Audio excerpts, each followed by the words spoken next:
ইলিশ বিক্রিতে প্রতারণা। প্রবাসী সহ সাধারণ মানুষ প্রতারণার শিকার, হাতিয়ে নিয়েছে লাখ লাখ টাকা। পুলিশের সতর্কতা। সারা দেশে ভুয়া পেজ খুলে অনলাইনে চাঁদপুরের ইলিশের নাম ভাঙিয়ে বিক্রি করছে প্রতারক চক্র।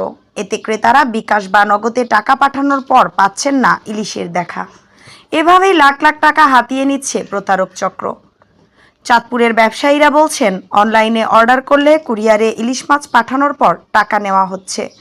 প্রকৃত ব্যবসায়ীদের পেজ নকল করে দেশের আনাচে কানাচে একটি প্রতারক চক্র গড়ে উঠেছে। তারা আগে টাকা হাতিয়ে নেয়।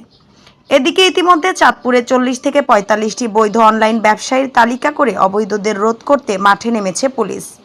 ভুয়া অনলাইন পেজ খুলে নামিদামি মডেলদের নকল ভিডিও বার্তা, লোভনীয় অফারে ক্রেতা আকৃষ্ট করে বিক্রি করা হচ্ছে চাঁদপুরের ইলিশ।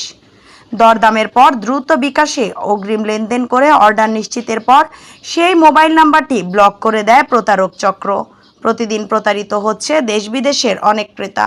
তবে ক্যাশ অন ডেলিভারি সিস্টেমে চাঁদপুরের ইলিশ বিক্রির কথা জানান বৈধ অনলাইন ব্যবসায়ীরা। সম্প্রতি চাঁদপুর জেলা প্রশাসনের গুরুত্বপূর্ণ সভাগুলোতে অনলাইনে ইলিশ ক্রয়ে প্রতারণার বিষয়ে অভিযোগ উঠেছে।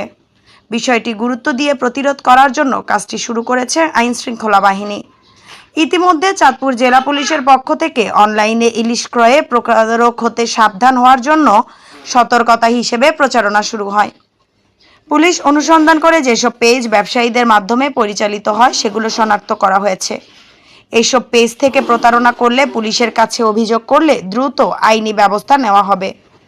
চাঁদপুরের police super SP Mohammad Saiful Islam বলেন, তালিকা বহির্ভূত অন্যান্য অনলাইন পেজ থেকে সংশ্লিষ্টদের ইলিশ ক্রয়ের বিষয়ে প্রতারক হতে সতর্ক থাকতে হবে। জেলা পুলিশ সর্বদা আপনাদের সেবায় নিয়োজিত।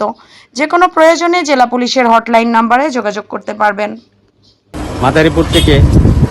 মাদারীপুর থেকে মাছ নিব কইয়া এক অনলাইনের এক ব্যবসায়ী থেকে মাছ দিব বইলা টাকা আনছে, কিন্তু আমি এই অনলাইন ব্যবসায়ীরও দেখি না, নাম্বারও বন্ধ।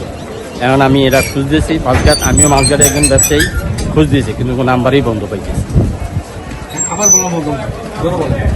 আমাদের ফেসবুকে ফেসবুকের যে ভিডিও আছে আমাদের পেজের আর আমাদের ছবি, তো বিভিন্ন অন্যান্য জেলার যে প্রতারকরা আছে তারা আমাদের ছবি এবং আমাদের যে ভিডিওগুলো আছে ওগুলো ব্যবহার করে কাস্টমারদেরকে অনেক কম দামে, বিশেষ করে 4 কেজি ইলিশ 8 কেজি 5,000 টাকা এরকম কম দাম দিয়ে মানুষের কাছ থেকে টাকা নিয়ে মানুষকে প্রতারিত করতেছি। তো আমরা এটা সুষ্ঠু বিচার চাই।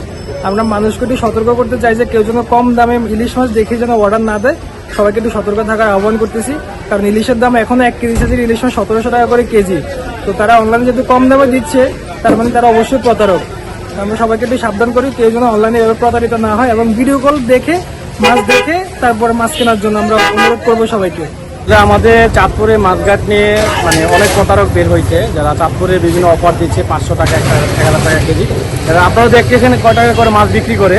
তো বিভিন্ন অফার দিয়ে আমাদের দূর দূরান্ত যারা আমাদের চাঁদপুরের বাইরে উত্তরবঙ্গ দক্ষিণবঙ্গ যে সকল মানুষ আমাদের চাঁদপুর সম্পর্কে জানে না, তো তারা এই প্রতারণার শিকার হচ্ছে। 500 টাকা কেজি অনেক প্রশাসন আছে, তারাও তাদের কাছ থেকে মাছ কিনতে গিয়ে ধরা খায়। তাদের অভিযোগও আমাদের কাছে আসে না, আমরা তো মাছ এখন অনলাইনে বিক্রি করতে পারতাছি না। সরাসরি আমরা মাছঘাট থেকে যারা অনলাইনে মাছ বিক্রি করি, আমরা এখন অনলাইনে মাছ বিক্রি করতে পারতাছি না। প্রচুর পরিমাণ ফোন আসে, কল আসে, বলে যে মাছের দাম কমছে, কিন্তু আসলে যারা মাছের দাম যারা কমায় তারা কিন্তু প্রতারক। তারা অনলাইনে কখনো মাছ দেয় না, তাদের কাছ থেকে টাকা নেয় কিন্তু মাছ দেয় না। এরকম অহরহ অভিযোগ। আমরা থানায় জিডি করছি, মামলা করছি, ডিসি অফিসে গেছি, এসপি অফিসে গেছি, কিন্তু কোনো লাভ হইতেছে না। তারা যদি সঠিক পদক্ষেপ না নেয় তাহলে অনলাইনে প্রতারক চক্রদের কিছু করতে পারবে না।